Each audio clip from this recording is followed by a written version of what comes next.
কত ষড়যন্ত্র করলো, দেখি কোরআন শরীফের ভিতরে একটা আখর ভুল পাওয়া যাবে নাকি, ভুল পাওয়া যায় নাকি।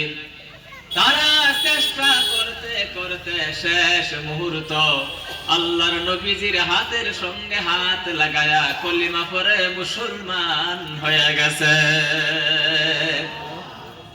কিন্তু ভুল ধরতে পারে নাই। এত দামি একটা কিতাব, আর এই কিতাবের বয়ান হবে,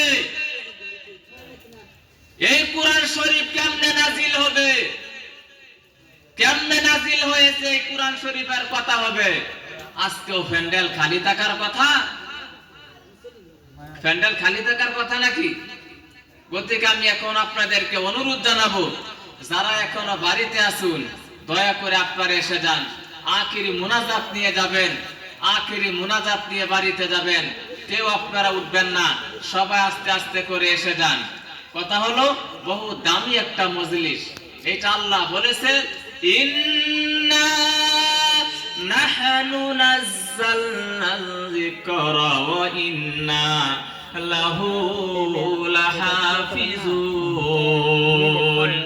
এই কিতাব আমার আল্লাহ নাযিল করেছে, তার হেফাজত, তার দায়িত্ব আল্লাহর হাতে রেখে দিয়েছে। জোরে জোরে কোন সুবহানাল্লাহ।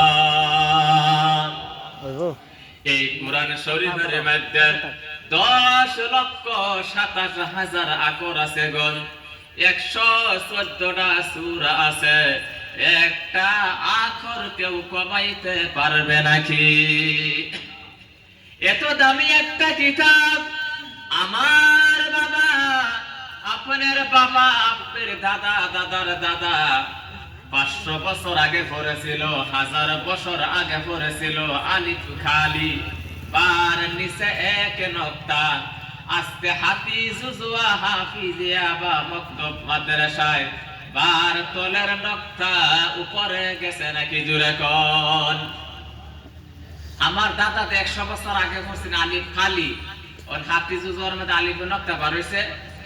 এটা 72 কিয়ামত পর্যন্ত। আর জোরে রাহুল বাহার বার খাইবো। ইন্না নাহনু নাযালনা যিকরা ওয়া ইন্না লাহু লাহাফিজুন। এটা আল্লাহ নাযিল করেছে, তার দায়িত্ব, তার হেফাজত আল্লাহর হাতেই রাখছে। পৃথিবীর কোন মানুষে কোরআন শরীফের একটা সূরা কমাইতে পারবে না। একটা নক্তা, নিচের নক্তাটা উপরে নিবার ক্ষমতা পৃথিবীর কারো হবে না, হবে না, হবে না। জোরে জোরে কান সুবহানাল্লাহ। তাহলে এত দামি একটা কিতাব চ্যালেঞ্জ করছে আল্লাহ, এই কিতাবটা আমরা সবাই জানার দরকার আছে না? আছে না রে জোরে কান? আমার বন্ধুগণ, যদি আমাদের দেশের মধ্যে ঘরে ঘরে যদি পুলিশ লাগায়া দেওয়া হয়, বলে কোরআন শরীফ বন্ধ করে দেন, পারবে নাকি? জোরে কোন? হা হা ধরেন। যদি হাজার হাজার আর্মি ঘরে ঘরে লাগায়া দেওয়া হয়, পুলিশ লাগায়া দেওয়া হলো, কার ঘরে ঘরে কোরআন শরীফ আছে, সব কোরআন এক জায়গার মধ্যে জড়ো করো, জমা করে দাও। আগুন লাগায়া দিল, আসামের হাজার হাজার লক্ষ লক্ষ সব কোরআন শরীফ যদি আগুন দিয়া পুরে সারকার করে দেওয়া হয়, আজকে আপনাদের সামনে 6 জন ছাত্র পাগড়ি পাবে।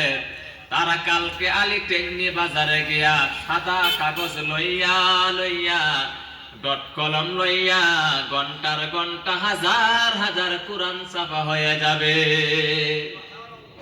আর সুবহানাল্লাহ, ঘন্টার মধ্যে হাজার হাজার কোরআন শরীফের হাফিজ যারা আছে, পাগড়ি যারা হইবে, তারা খাতা কলম লইয়া হাইরা লেখা আরম্ভ করতো না?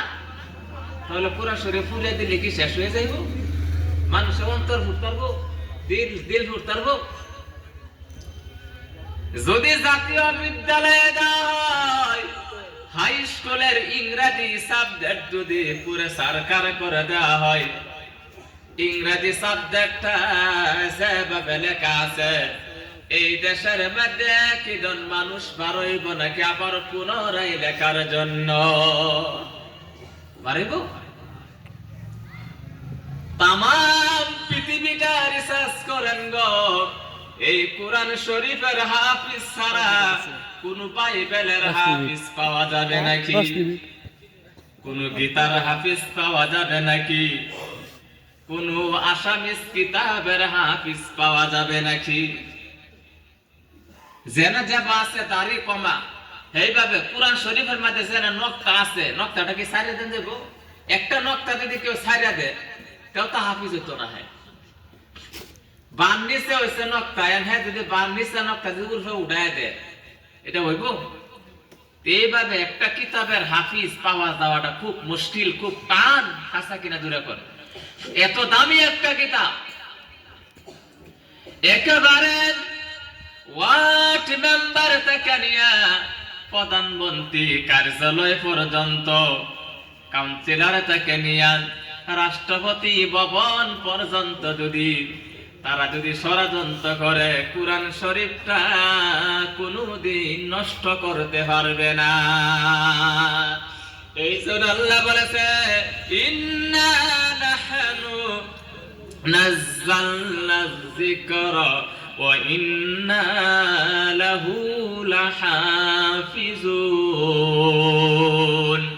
আমার আল্লাহ নাজিল করেছে এই কোরআন শরীফ, আবার তার হেফাজত, তার দায়িত্ব আল্লাহর হাতে রাখছে।